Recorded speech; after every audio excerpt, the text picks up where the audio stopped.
Hey, friends, welcome back. I'm here with Wren. We're going to talk about first responder life, all the way from childhood into married life into now having kids. I cannot wait for this conversation. It's going to be great. So, Wren, tell me about yourself.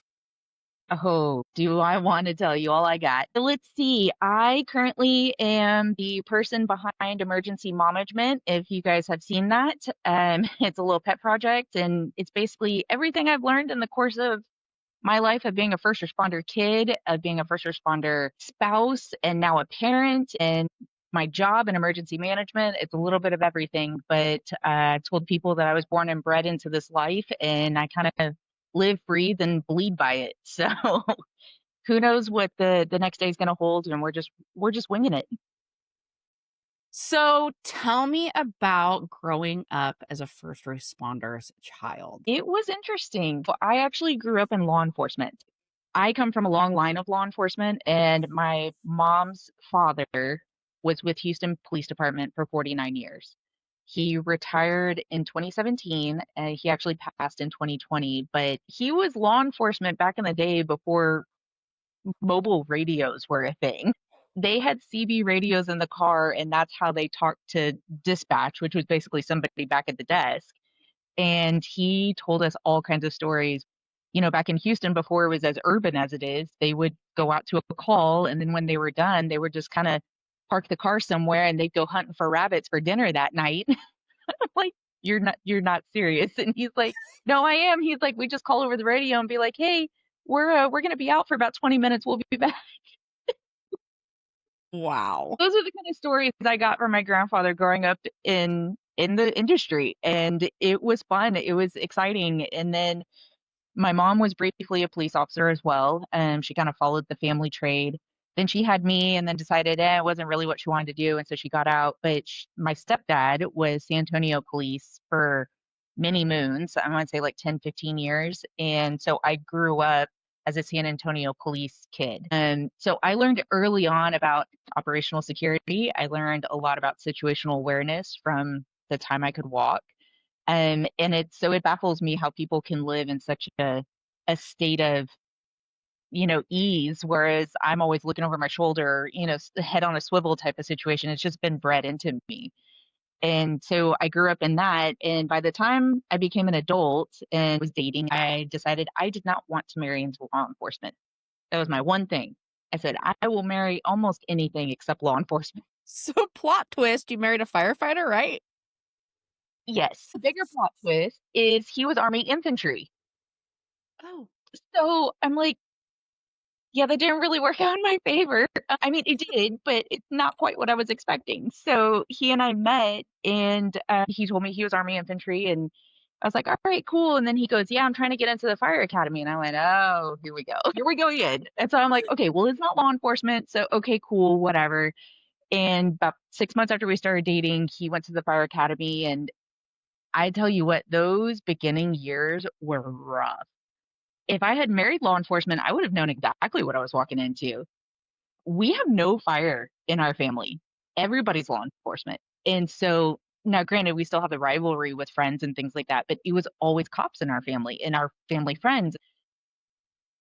Being in a relationship with a firefighter was completely different, completely, in the sense that it's a whole different schedule, it's a whole different industry, it's a whole different dynamic within the people that you work with and the station family. So it was a rough adjustment in the beginning. tell me about that. What do you think the one thing that made it so different? With law enforcement, it is very solitary unless you have an agency where they're two-man teams. But with my stepdad, I grew up where they were solo. Everybody was solo unless you were training or unless you were a specialty group and you had a partner like SWAT, vice, whatever. So we didn't really hang out with other cop families unless it was purposeful, if that makes sense. Right. Like we already knew them like from church or we knew them from something else. So it was very solitary, very isolating to a degree. Now, when you go into the fire life, it's all family based. We never went to the police station. We may meet up at a fast food restaurant and catch lunch, but it's that kind of stuff where it's very different. Where in the fire service, it's welcoming. And with police work, it's not. Now, I think this was in the 90s when I was a cop kid. I think it's probably changed some since then. So you get through academy. Tell me a little bit about academy because I married my husband after he went to academy. So he was a Okay. firefighter before I married him. So I didn't get to experience that like fire academy life as a as a wife. Um It's not that exciting, I promise. they literally just dropped me into the fire family life and said sink or swim. That is our motto in this industry is you're drinking out of a fire hose. Right? Wish you the best. Have fun. Tell me about that. Like cuz you didn't have any kids at the time. So it was just Nope, you. it was just us. We are what is lovingly referred to as a May December romance. We have a 10-year age gap. So when we met, I was 20 and he was 31. This was a second career for him because he had done 8 years in the military, and so he was transitioning from military life to civilian life. And I met him while he was working as a gate guard at Fort Sam Houston in San Antonio. At the time, they didn't have the military personnel being the gate guards. It was a contracted job. So he was doing that. He told me, "Hey, I'm trying to get into the fire academy." The fire academy he went to would fill up very, very fast, and so you would have to constantly reapply. And it was just through our local community college. It wasn't through a municipality or anything. And so I said, "Okay, cool. I'm in college too." I was at the same community college, but I was doing night and weekend classes because I was working full time. First gen college grad. So when I went out on my own, I was literally out on my own. And so I was working full time, doing classes, and then he finally got into the fire academy and he was working full time during the day at the gate. And then he would do night classes at the fire academy. And then occasionally on Saturdays, he would have to go to the fire field. So it was very much a ships passing in the night for like 6 months. And that wasn't the first time we had to do that while we've been together. I mean, we've had those waves of 6 months here, 4 months there, where it's like, "Hey, love you, see you in a week," but we're still sleeping in the same bed every night. It happens. And so, like I said, because it wasn't a municipality, he wasn't getting paid while he was going to the academy. So he used his military benefits to get into the academy and pay for that, but he also got gypped hours from his daytime work because he would have to leave early to go to the academy. So there was a lot of robbing Peter to pay Paul when it came to the bills at that time. So, That's rough. mhm, That's but rough. I mean, we made it through. I was like, "What's 6 months? We can do 6 months. We'll get through it." That's rough, man, not getting paid and then, like, ships passing in the night in your relationship. So how did you guys manage to stay connected? It was one of those you found the time. If it was an hour here, an hour there, I lucked out that when that was going on, I was a assistant manager for a restaurant chain, and it happened to be a couple of exits down from where he was doing the fire academy. Nice. So when I had closing shifts and I closed till 2 a.m., when he got off at 9 or 10, he would swing by, we'd have dinner, and then I would meet him at home later. And of course, text notes of, being sexy or whatever you need to do to keep the spark alive. But it was more so that kind of stuff, whereas like, "Okay, I'll meet you and bring you leftovers," or, "Hey, come by the restaurant and we'll eat dinner real quick." So you just kind of had to make do because you knew it was temporary. It just sucked in the meantime. Okay, so you guys got through fire academy without breaking up or anything drastic really happening. Now you're in it. Now he's in a station. It What's gets going on? better. Oh, no. Um, yeah, we did quite good just to be to station, let me tell you. Okay. So he gets out of the fire academy and he goes to EMT school because in Texas you have to be EMT certified to be a career paid firefighter. If you just want to be a volunteer, you don't have to be, but if you want to get paid on payroll, you have to be an EMT basic. So he went through EMT school, did his ride outs, briefly worked for an ambulance, like a private ambulance company, and absolutely hated it. But while he was doing the private ambulance company, he was volunteering at a volunteer fire department right outside of San Antonio. And so he volunteered probably for about 4 months and then they hired him on and he was like one of a handful of like paid guys. And so he is still at that department, and he's been there since like 2008.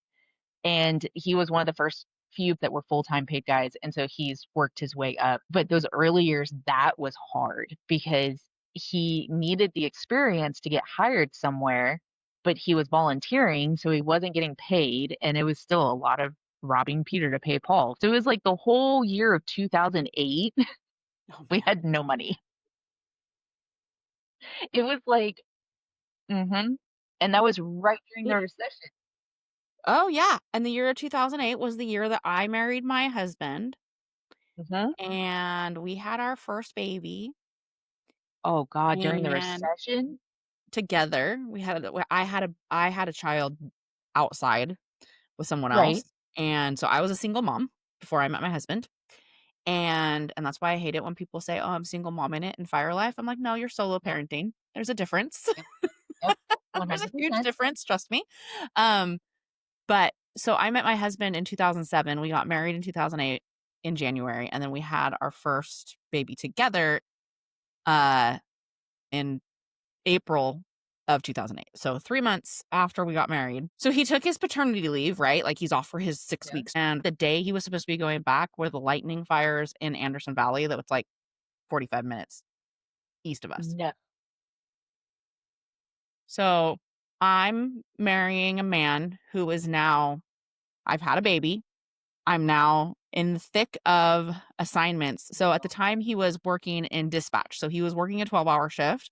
So he'd work Yep. 12 hours, he'd come home, he'd sleep 12 hours, he'd go back. We did this for like almost 30 days straight. And I've got a newborn, a 4-year-old, a full-time job. No. And See, I'm like, stories like that is what made me wait on kids for as long as I did. I'm like, "No." right? Yeah. And I'm like, okay, this is fire life. Like, what is happening right now? Because when I met him, he was the pastor of a church, not I wasn't. No. Yeah, so I was completely unprepared for firefighter. He was home every day when we were dating. I could see him Oh, whenever I no. wanted.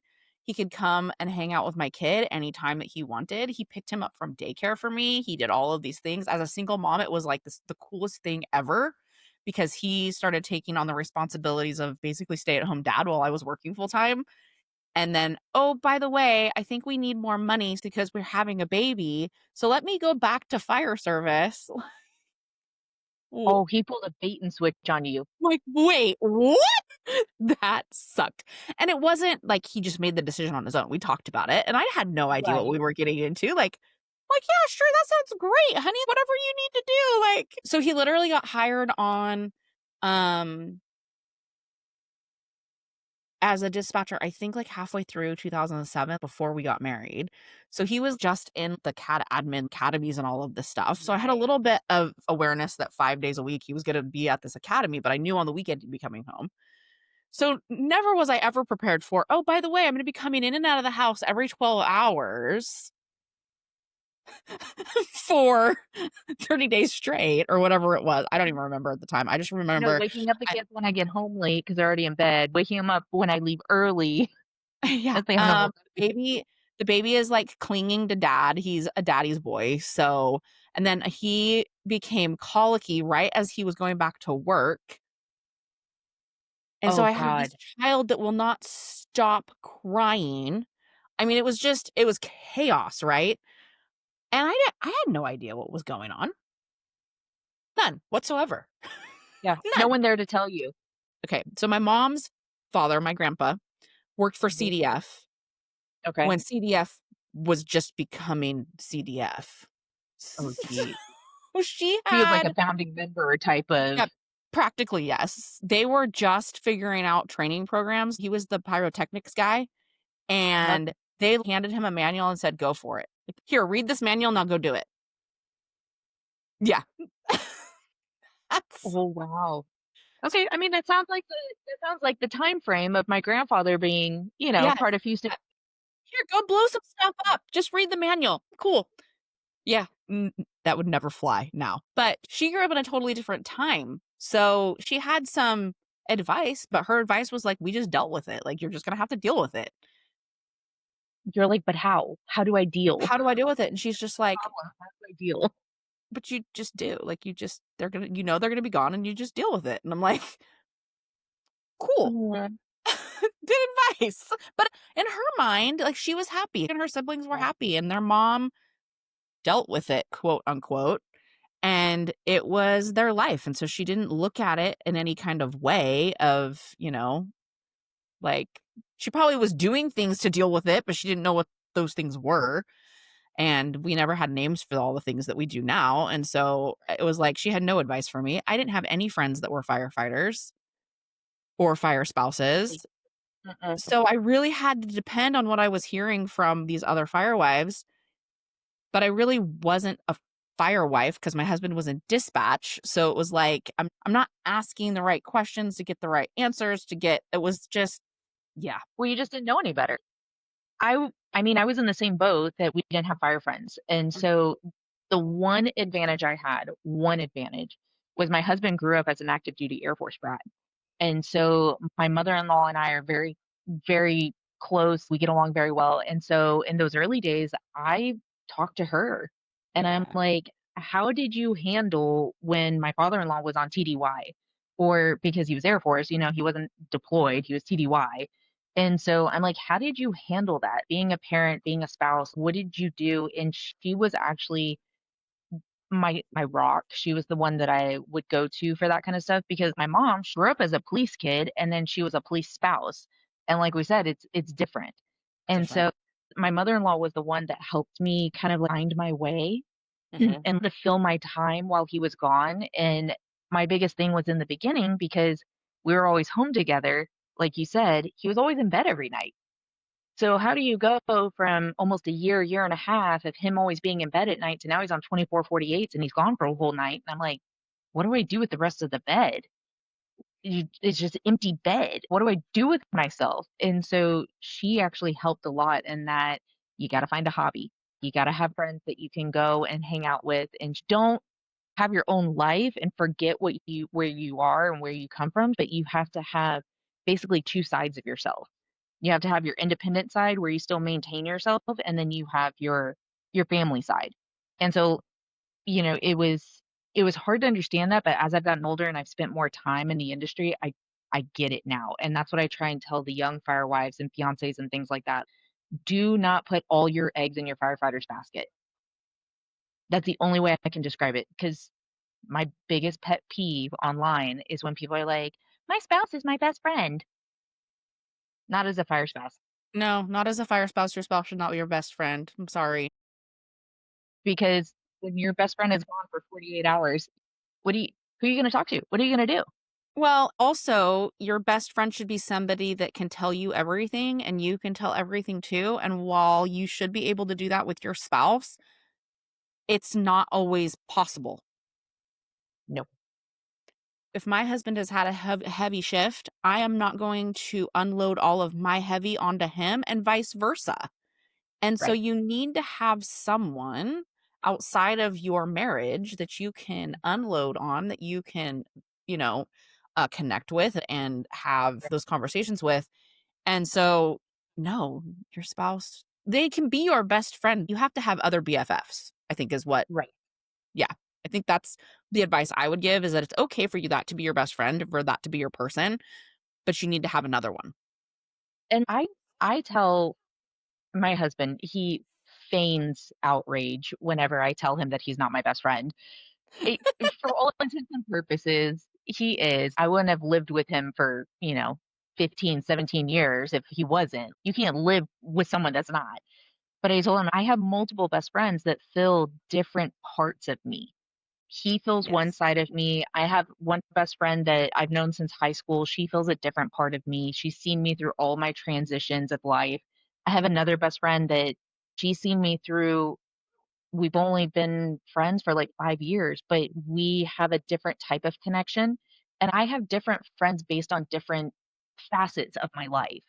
And I try and tell people if you marry a firefighter or you get involved with a firefighter, you have to have other people that you can go to that fill your cup from different parts of you. Because when your firefighter is busy on long deployments, a 48-hour shift turns into 72 or 96 and you're having to fill your time somehow, you need someone else that you can go to. So that way you aren't lonely. And so that way you aren't just sitting there watching the clock and waiting for the time to pass. You have to have other stuff that fills your cup. Well, and you also have to have somebody else that you can kind of lean on in those times when they're gone. I mean, the longest stint that my husband's ever done is 25 days, like, Oh, actually gone. But, I know a lot of spouses that are married to firefighters that are in the same industry as mine, um, because 'cause they're different. 72 hours is much different than 25 days, trust me, because right, now you're doing 72 hours back to back, and so I would say that you have to have somebody you can lean on when that gets hard.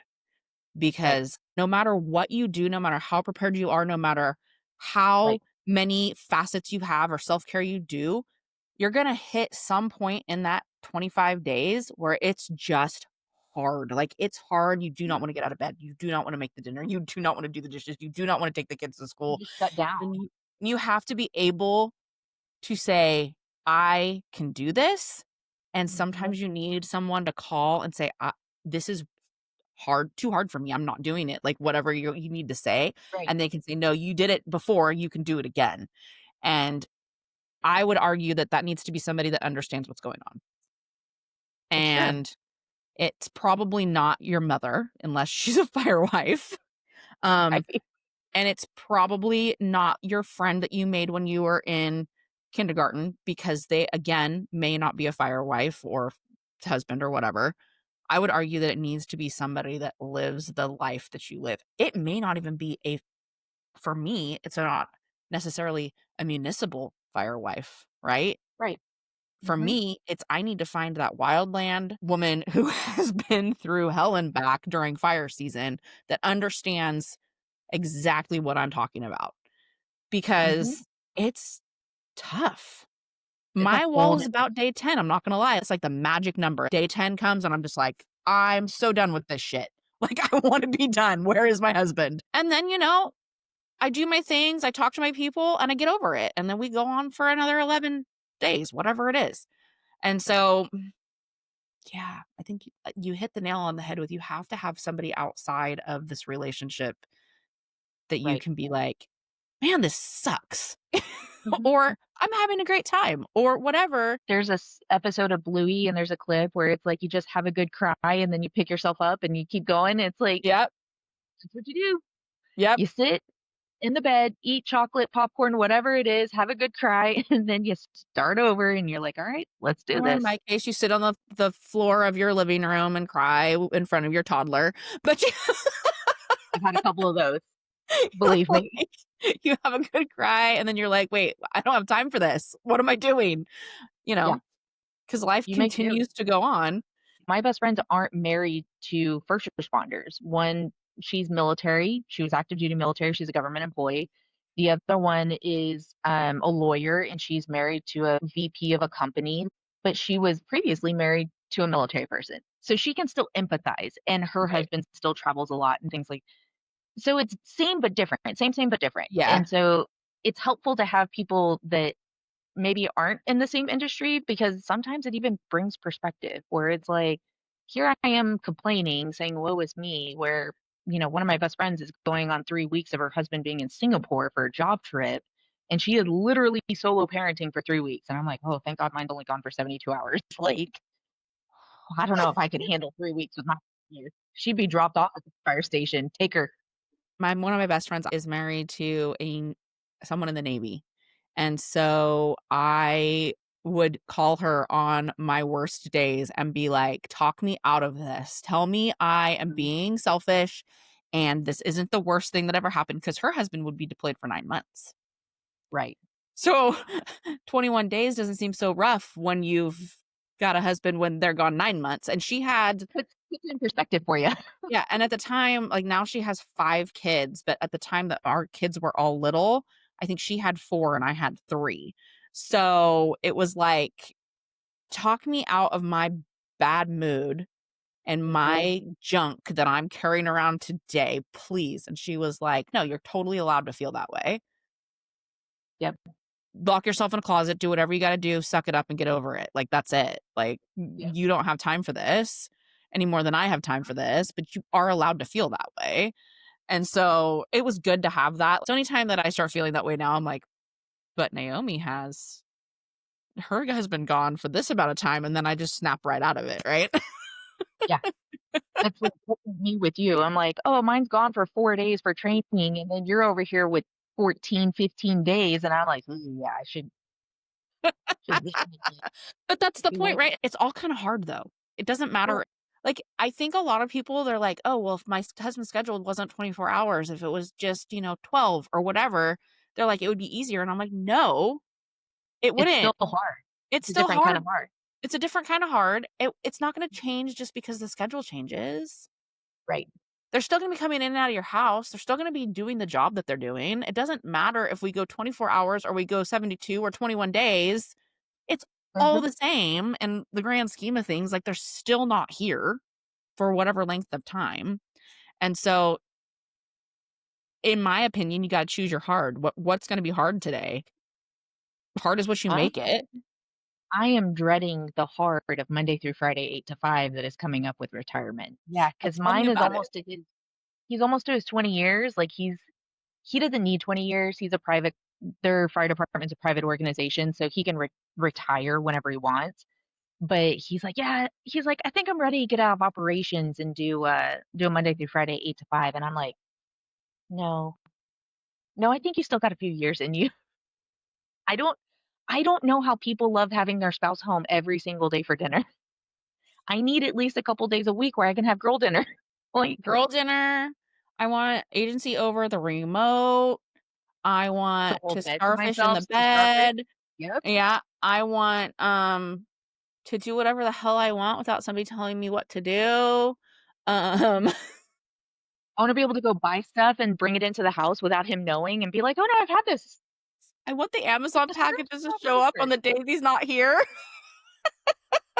Love it. I love it. Yeah, I'm a little concerned about that too. This is a common thread that keeps on coming up in these discussions Mhm. is what the heck are Yes. we gonna do when they're retired? And part of my answer to that is because he has 6 more years.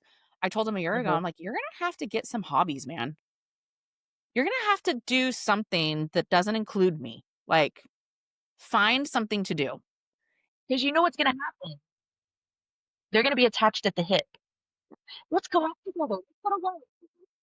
Yeah, if you're not gonna do that whole hobby thing, then you're gonna need to think about getting a part-time job after you retire so that you can be Yes. out of my face for, like, a few days or Yes. hours at a time. Maybe you could volunteer for that SWAT paramedic position that they keep asking you to do.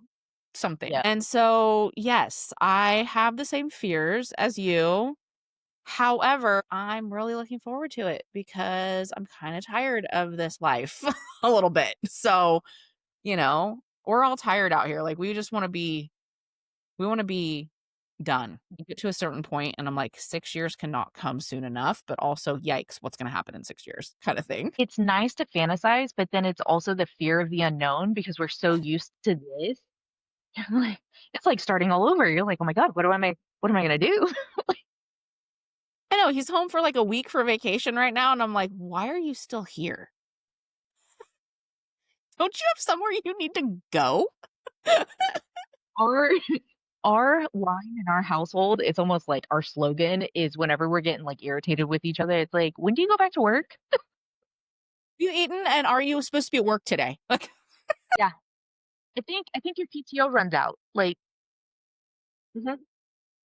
we're doomed. We're absolutely doomed. That's all Mhm. I can think. Yeah. Oh, 100%. Yep, so you're me. I think we're very much the same. Mhm. Yeah, once you put 10 plus years into this, you're just like, "Okay, alright." For any young person listening to this, they're probably like, "Why am I listening to this?" I just posted something recently that's like, it doesn't just magically get better, we become Right. better at it. And Yep. so if you're waiting for that aha moment where everything's just gonna become magically better and you're gonna feel good about what's going on, it's never gonna happen. I feel like it's more so, especially in this industry, it's more so grabbing tools and putting them in your toolbox. Like, Mhm. as the years go by, you get more tools and you put more tools in your toolbox, like, you're networking. You build your village.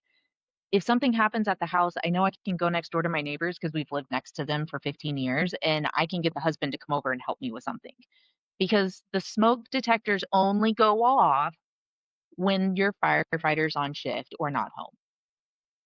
Ask Murphy. Never Dude, fails. I'm so tired of Murphy being the third wheel in my marriage. I would like Murphy to just stop. Mhm. Murphy came when Seriously. my daughter was born, literally while I was in the hospital, and he hasn't left. So I lovingly refer to him as my child's godfather. Yeah, I refer to him as my side piece. Really, seriously. I'm like, Murphy, could you not break the bathroom while my husband is on shift? Like, that would be really great. Like, this has Yeah. been our life recently. Like, he had just remodeled our whole bathroom because we had a leak in the drain and it was leaking down the wall into my bathroom downstairs. So the Oh, upper bathroom got redone. It took a total of 4 weeks between shifts. yeah. The stop and go, stop and go, stop and go. Yep. Yep. And now we're looking at doing that again in the wintertime to do the bottom bathroom. So I'm like, thank you, Murphy, for breaking the drain Mhm. in the busiest time of the year in California. Like, you're Yep. so cool. Thanks so much. We love you. Please go away. Mhm. Yeah. I feel like every fire family has their own Murphy. It's almost like it's given to you in a box. Welcome to the fire service. Here's your own Murphy. Yeah, my Murphy seems to really like water. Real. Yes. Mhm. I've had a leak in my garage. I've had a leak in my bathroom. I've had my dishwasher leak all over the floor, all on just the last year. Like, Murphy, what are you trying to tell me? Yep. Ours is electrical. Our garage door broke while I was having my child in the hospital. Water heater, something happened with that we had to replace it. Of course, none of the smoke detectors in our house work because we are still trying to figure out the electrical situation that's going on. We think it was a squirrel at one point, but now we don't know. Like, everything is always electrical in ours. Our HVAC, we had to replace 2, 3 years ago, the whole system. Mhm. Ours is always electrical. And mine claims firefighters and electricity don't mix. And I'm like, well, then we need to hire someone to be on retainer to come fix. We need an electrician on retainer at this rate, like all the time. Lucky for me, most of my water issues, I've been able to be like, I can just turn it off wherever it is, and True. I don't have to deal with it for very long. And his whole thing is like, if I'm not gonna be home to do it, you're just gonna call the plumber. Like, Right. Just outsource. just outsource it Mm. because it's not worth the worry and you having to wait for me to come home and do it. So, but that took, I mean, again, we're talking about like these tools that we're putting in our toolbox. It took us a really long time to get to that place where he was like, just call somebody. Yeah. Because they love being the one to fix it. They Yeah. wanna fix it. They don't Yeah. want someone else to come fix it. Mhm. And it's like, "No, I for whatever reason, I need you to just let this go and let me call someone." Like, Mhm. Mhm. Well, and early on in our relationship, as you very poignantly pointed out, we were in a recession. mhm, So we weren't getting paid as much as we are now. So we weren't able right. to necessarily afford a plumber to come to the house if something was broken. That's So very then true. it is waiting for him to get home so that he can do it himself because that's going to be cheaper. So, there's stages of life we all go through them and um Having to be resourceful and figure it out. yep. Yeah.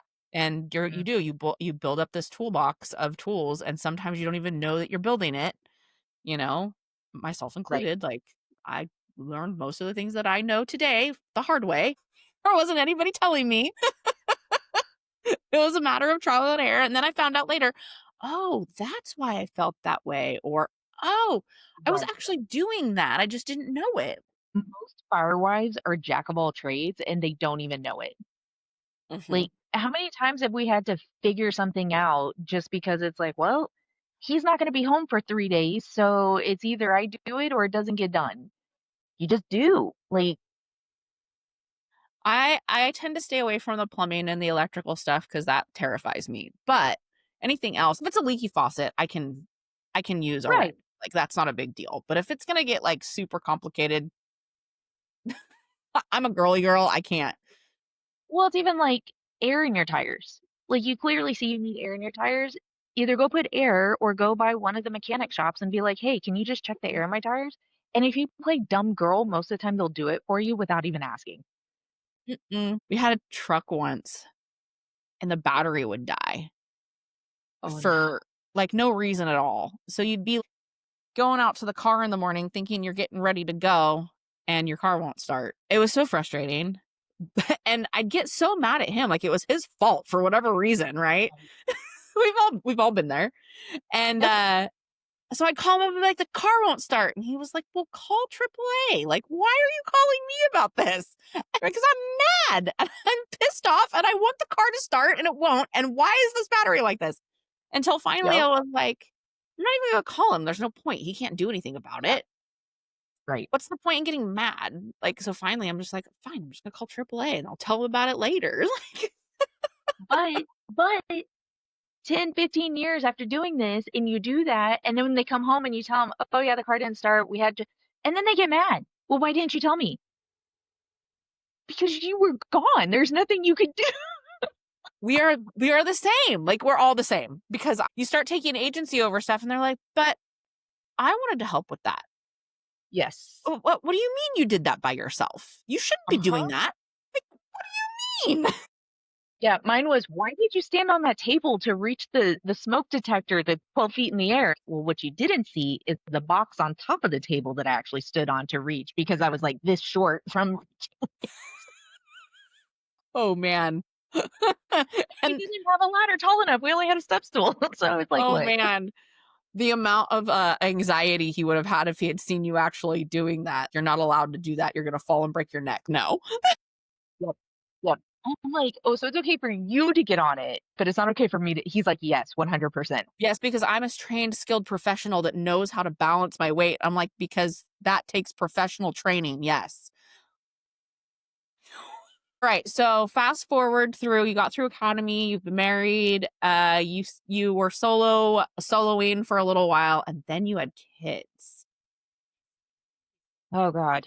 Yeah. So we, I will say, in the beginning years of being married, probably year 2 or 3, and so we're, like, 5 years into fire life, but 2 or 3 years into married, and it was rough, and so we basically had to do, like, the 5 love languages to figure out because we were not communicating on the same level.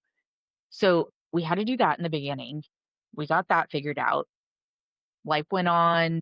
We did school, we did training, we built careers, things like that, trying to figure out where we want to be in our careers, yada, yada, yada.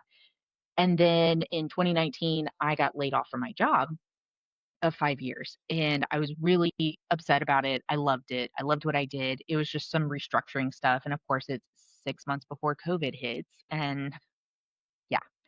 So when I got laid off, I said, you know what? This is the perfect time. Let's start trying for a baby because we were financially secure enough to have a baby. Like, and so we were like, okay, yeah, let's do that. So we did that for a whole year, tried to have a baby. And then this was like end of 2019, end of 2020, nothing had happened, not a thing. And I mean, we were the temping, the cervical mucus, the everything, right? Like doing all the things, nothing. So I'm like, well, let's use our insurance, go to a fertility doctor, see what we can figure out. And of course we did. And come to find out, I just don't ovulate at all. And I hadn't been on birth control for like 2 years. And so I was like, I could have saved all that money on birth control for the past 15 years. Like, I would, I just don't ovulate. And the doc's like, that's what you took out of this? And I'm like, yes. Do you know how expensive that was when I was in college, working part-time jobs and had no health insurance? You know how much money I could have saved? Doc, really? She's like, okay, let's move on. Oh, So yes, wow. that's what I take out of that. But we sat down and we're like, "Okay, this is what we're dealing with. Let's decide what we're gonna do." We decided that IVF was a hard limit, that we weren't gonna do IVF. We have plenty of friends that did IVF, we've watched, and we're just like, "That's not something that we're interested in." So we decided to do IUI, and we were like, "Okay, this is how many sessions or rounds we're gonna do, and then when we do, we're done." So my original limit for him was I told him, "You have to knock me up by 35 or I'm done. Like, we're tapped out. We're going to be child free. We'll be the rich aunt and uncle." And he's like, "All right, cool." So we do all of our fertility. None of it works. None of it. We spent 7.5 months doing fertility. None of it works. And so we're like, "All right, cool. We met our goal. We know what we're doing. Perfect." And I said, "Great. I'm going to schedule an appointment with a fertility doctor so she can get all my notes and I can opt for sterilization." Because I'm like, "Look, I am not that kind of person. I don't want to be 43 with twins. I don't." Mm-mm. We're like, "Great." We booked a trip to Hawaii because it was supposed to be our 10-year anniversary trip that got derailed during COVID. So we're like, "We're gonna go to Hawaii. We're gonna do our thing, and we're gonna start the next chapter of our life." Tell me why this man knocked me up in the bottom inning of the ninth. 3 months before I turned 35. 3 months. Knocked me up. I was like, "Sir, we've been together for 15 years, and you just now decided to pull one for the team?" 3 months before I was gonna turn 35. I was like, "I hate you with every fiber of my being." He thought it was hilarious. I I did think not. Murphy played a really ugly trick on you. 100%. Why do you think he's my child's godfather? What? Wow, what a shock. The whole first trimester, I was raging because mentally, I had already closed that chapter. Mhm. Mentally, I'm already planning a cruise every 6 months. I was already child free. And I was like, "Great, no big deal." It I was never the one where I'm like, "I need to have kids to fill a void in my life." That was never me, and I was set. I was like, "Great." And then he does that. I said, "You better pick up every overtime shift you come across because I can't even look at you right now." Right. Yikes. Uh-huh. Now granted, as things settled in and I came to terms with everything, and I lovingly refer to my child as Schrodinger's baby because she was here but not, I things got better. And of course, I was in therapy and things like that and working through everything with my therapist. And she's like, "But this is what you wanted." And I said, "But," she's like, "This is what you wanted." But Yes, this it is how I was. thought it was gonna happen. Right. I'm like, "It's fine. It's fine." So, anyways, we welcome our little girl in April of 2022. And that's when Murphy decided to also rear his ugly head again and showed back up. He was like, "Oh, congratulations. I'm here to play."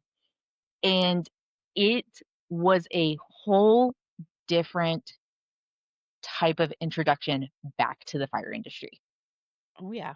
It Oh, was yeah. a whole different introduction to being a firewife. I Mhm. thought I had my it down straight. I thought that I was a firewife for 12 years. No, no, no, no, no, no, no. You throw a kid in postpartum, mm-mm, completely different. And I struggled, struggled. And I even lucked out that he had enough PTO that he spent 3 weeks with me at home, went back for a 48-hour shift, and then spent another 3 weeks with me. And I got 6 weeks with him. But that first 48-hour shift screwed with me mentally. Mm. And I'm one of those people that I've grown up around kids since I was 12. I've babysat 3, 4, 5 kids at a time. I've been a nanny. I've Newborns don't scare me. Like, I could totally handle it. But that 48-hour shift of literally no help because our support system is at least an hour away, I almost had mastitis that first 48 hours. We were in the formula shortage. So, Oh, I forgot about that. yep. The formula shortage started, I think, like March-ish of 2022, and I had her in April. So later come to find out she had tongue tie, lip tie. I was trying to nurse her, couldn't nurse her. So I was what they call triple feeding, which was trying to get her to nurse and latch, pumping, and feeding her formula to make sure she got fed. And that was just 3 weeks in. And then when that first 48 happened, I'm trying to do all of that by myself. And we had 2 dogs and 3 cats.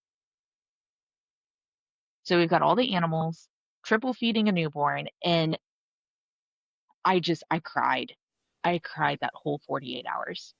And finally, the second night, I called one of my really good friends that I met when I was dispatching 911, and she lives in the neighborhood with me. And she had a baby the year before. And I called her and I was like, "Can you please come over?" And I was like, "I just need you to hold her so I can shower and pump because I'm pretty sure I'm about to get mastitis." And she came over within 5 minutes. And it's you have to build your own village because if I didn't have that help, I can't tell you what would have happened. And that was so rough. The first 6 months, I I was a shell of a person. Even almost the first 9 months. Like I didn't start like coming out and like feeling myself until about 9 months into it. And then I didn't really feel like myself until she turned 2. But up until that point, like it's all such a blur because of the fact that it just all you could do was think about that day and nothing further. It was hard.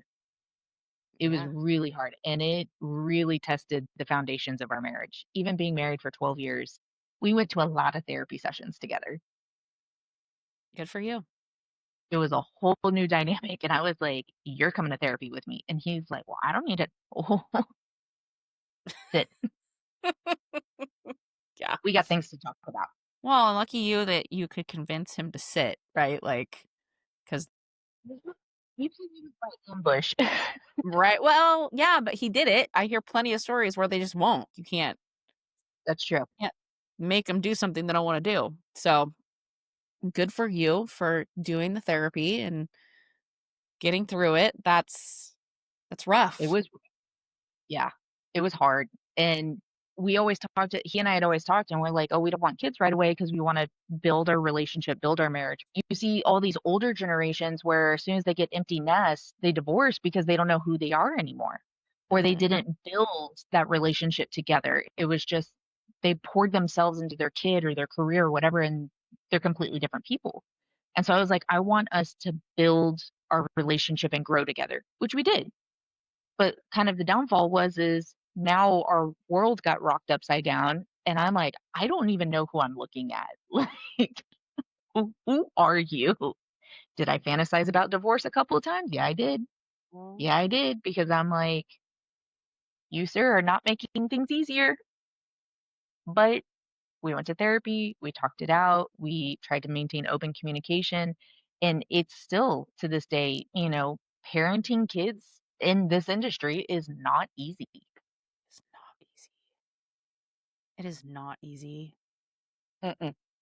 Just maintaining a relationship in this industry is hard enough. And then you add little people who are dependent upon you, and it just gets so much more complicated. And especially Mhm. if you're not communicating well Right. and you don't know why. And you haven't built that foundation necessarily, or you thought you did and it wasn't as strong as you thought it was. I had kind of a similar experience, not postpartum, but my husband was in dispatch for 8 years of our marriage. So he was Oh, home every day, every 12 hours. We were seeing him every day. The kids were having interactions with him every day.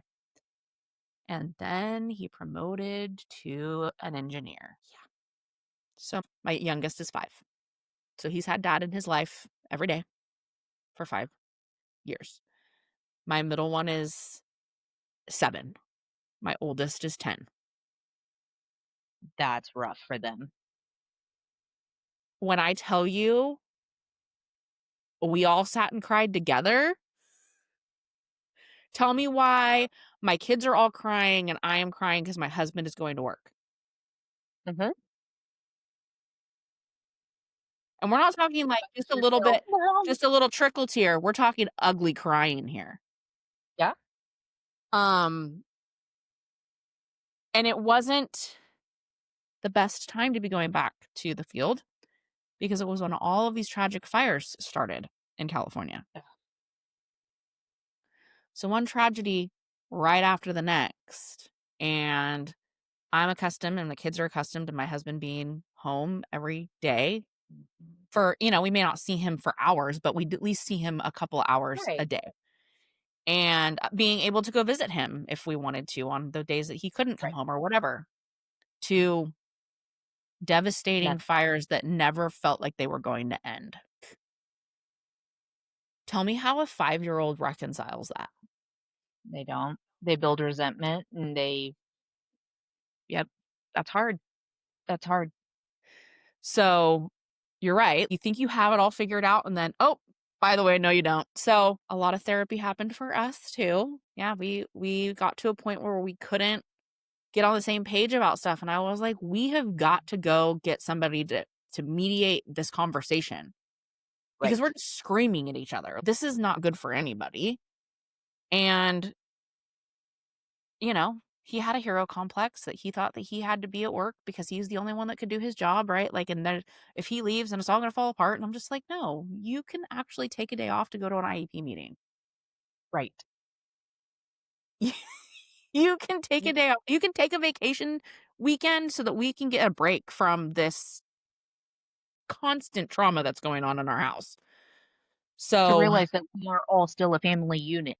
right, we need to realize that, like, this doesn't work without you. Like, you're part of it.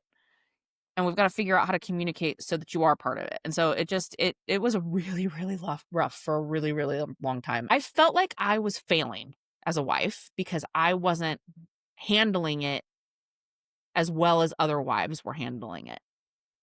Like you weren't cut out for it anymore. I wasn't cut up for it. Like, something's wrong with me if I'm getting emotional about this every time he goes to work, something's broken. Like, I'm not doing it Right. right. But it was just this huge shock to your system when you have a life one way and then all of a sudden it's a different way, and nobody tells you how to deal with that. Yep. And quite frankly, he didn't know either. I mean, he knew he'd been a firefighter, but he did I mean, when all of that started kind of happening, it just kind of started happening. It wasn't like there was this big lead up to it.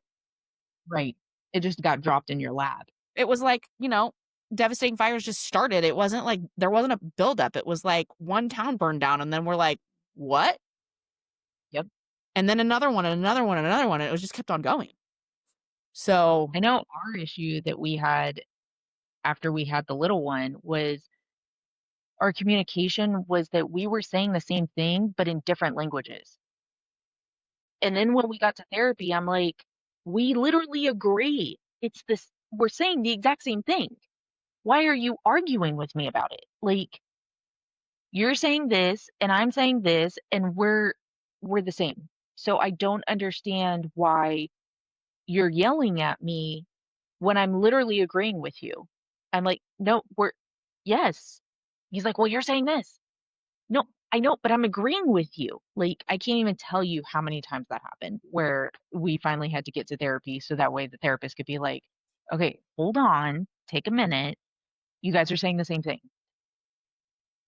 yeah, you're saying the same thing or you're both trying to tackle the same problem, but you're not doing it the same way. Right. Which You gotta neither get are wrong and neither are right. Like, right, right. mhm, Gotta get on the same page about the problem being the problem and you being the team that's gonna get right, through it. And I think that was our thing is that we couldn't figure out how to get on the same page and know that we're tackling the problem together. right, And here our kids are falling apart and all we're trying to do is keep the pieces together. And he's trying to do it his way and I'm trying to do it my way. And at the same time, he's got to go out and make a living, and this right. is his chosen path. And it was chaos. I think I can look back at it now and be like, "Okay, yeah, we did make it through it." It was really hard to get through, but we Right, did it. So now we're a little bit more resilient, so now the next time something comes up, we can get through it a right. little bit maybe quicker or easier. Alright, so you went through your postpartum. How old is baby now? 3.5. How's that going? It's going. It's going. She looks like her dad, and she has all of my sass. So, Oh, that's mhm. good though. We love a sassy little girl. I love a sassy little girl. I love it too, just not with me. But that's true. If I had a sassy little girl, I'd probably be saying something completely different. Ma'am, you're gonna use those skills one day, and you're gonna be fantastic. Just don't use them with me. She's gonna be a born leader. She's fine. 3 is really mastering their independent self and how far they can toe that line. Just how far can I get over the line before mom's gonna pull me back? Yeah. Oh, there are many times that I threatened to bring her up to the fire station and leave her there while my husband's on shift, and I'm like, "We got 24 hours in, you can keep her the last 24 hours." And he's like, "You can't bring her?" And I'm like, "Texas state law says I can drop her off up until the age of 17." Dude, there was so many times when I called my husband, I'm like, so you guys still do like the abandonment stuff, right? Like I could drop my kid off at a firehouse and you have to take care of them for me. Okay, cool. I'm Yeah, I'm yeah. coming by. I think I'm like, "I'm gonna drop you off at the firehouse." And she's like, "Okay." She's like, "Daddy's at the wheel?" The- yeah, of course they want to go to the firehouse. Like, I want to go see a fire truck. Yeah, Yes. you sure do. You're gonna live on that fire truck. Yeah. Uh-huh. "Here's your bag. Take your backpack with you." Oh my goodness. Well, I have teenagers now, and every once in a while, I feel like I want to drop them off at the firehouse too. Except now they're Mhm. teenagers, so they can drag hose if they get in trouble Oh, and wash all the parts of the fire truck. and move the rocks from one place to another. Yeah, Mine jokes that in the Army, they had to paint the pea gravel and then, like, shake it up and then paint the other, and he's like, "Why we did this, I have no idea." And I was like, "Because you were the problem children." I love it. So we're the same. All that we're all the same. We're all having the same struggles. We're all doing the same things 100%. to try to get through it. I love Same, it. same, but different. That's my motto, especially in my office working in emergency management. I'm like, "Oh, what's going on today? Oh, shit, different day. Same, but different." Yep. And isn't it refreshing to hear that we all have the same thing going on though? Like there's something Yes. about that feeling like, okay, I'm not so weird maybe because somebody No. else feels the same way. It's nice knowing that you're not the only one that wants to smother your husband with a pillow at night. To smother us right back, so it's okay. It's a mutual smothering at that point. How do they fall asleep less than 2 minutes after laying down? How? That drives me so You too? Less than 2 minutes, 90 seconds tops. And then he starts snoring. And I'm like, "Sir, I need a full 30 minutes and, like, 5 turns like a rotisserie chicken before I can fall asleep." Like, what? Yes. Or, the one that gets me is you wait for like the whole week to watch that one show with them that they insist that you watch Don't with them, don't get me started. and then it's not even 10 minutes and they're snoring on the couch. Like, why did I wait all week so that you can sleep through the show? I started watching it and then just, like, acting surprised when I would watch it with him. I love that. I love it. I So love it. needless to say, we don't watch TV together anymore. It's one of those, like, you watch your episode, I'll watch mine, and then we'll talk about it later. Yeah, I mean, we have shows that we watch together, but I'm like, if you fall asleep, I'm gonna continue to watch the show. Mhm. I'm not turning it off, and I'm not going back to watch it again. So you fall asleep, that's on you, buddy. Yep. And I'm not saying, "Oh, spoiler, hold on." No, I'm gonna talk about it, and if you don't wanna know, then you better catch up while I'm not around. I absolutely love it. I think we are gonna end it on that note. Welcome to being married in the fire service for 15 plus years. This is what you have to look forward to, newbies. This is what you're gonna have. Well, this has been fantastic. I want actually to end it on tell me more about emergency momagement and what's coming up with it. So, emergency management, obviously, I'm a mom in emergency management. And the reason it started was basically I noticed there were some gaps in communication about including parents and children in disaster preparedness, disaster planning, even from, the agency perspective. It's more of an umbrella, and sometimes we need more nuanced type of planning. And so that's kind of what started it. It's more so translating what emergency management is for everyone, which emergency management was a big part of the COVID pandemic, like public health. People didn't know what public health was until COVID happened. Same thing with emergency management. Everybody hears about FEMA, but they don't realize that emergency management is local too. Kind of what I do is I take the industry terminology and I translate it for the average citizen so that way they understand what we're talking about. And of course, I bring in my fire wife stuff that I've learned over the years. One of my favorite posts that I did is, why do fire hydrants all have different colors? It Mhm. depends on how much pressure is being put out of them and what's available. A lot of people don't know that. They're like, what's a black fire hydrant? And I'm like, it's a dead one. Don't buy a house next to a black fire hydrant. Please don't. And so that's kind of the premise. What is coming in the near future is I would love to be able to offer personalized preparedness plans for people. I would love to be able to get on more podcasts, talk to more people in different industries, and get the information out just to tell people. Okay, so how do people find Emergency Momagement and you? It is literally my title, my handle on everything. Website is emergencymomagement.com. On Instagram is where I'm most active. So you can reach me there. You can hop up into my DMs. We can chit chat. I'm super excited that somebody's finally putting actual words to terminology that none of us understood. If somebody had told me half of the things that my husband was talking about when I was in my 20s, it would have helped so much. Like, just the other day, he used some acronym and I'm like, what does that even mean? Right. But when I was 20, I wouldn't have said that. I would have been like, "Oh, yeah, mhm, sure. Okay, Yeah. cool." Just follow along. It's fine. Now, see, the only thing I can't help with is when they tell you stories about their coworkers with last names, and then all of a sudden, the next time they talk about that person, they use the first name. Can you stick to either first names or last names? Or then they'll throw in a random like, "Oh, yeah, we talked to Fish Sticks." Who is Fish Sticks? Like, so and so. Then say that. I need some consistency, please. Either stick to last names or stick to first. Or they talk to you about them like you know who they are. This Yeah, is what I get because my husband works with so many people all the time. It's not a small department. So he'll be talking right. to me one day and he's talking to me about this random person that I've never met, and I'm like, "You're talking to me like I know who this is." And I'm like, "Have I met this person? Oh, I haven't? Okay, cool." Like, what? Like, we cannot solve that problem. Nope. I unfortunately, that is one thing I can't help translate. Or I love it when they're telling you random things and you're supposed to listen, and then I do the same thing, and he's like, "I don't care." You can tell the looks on their faces. They're just like, this doesn't apply to me. Why am I listening to this?" And then you say it out loud and you're like, "Oh, so you don't really care." And they're like, Yeah, "No, not really." And I'm like, "Oh, but I'm supposed to sit here and listen about all the things that yeah. you're doing Right, with all this right. terminology I don't understand." Uh-huh. But when it comes to me, you don't care. Okay, Yeah, cool. uh-huh.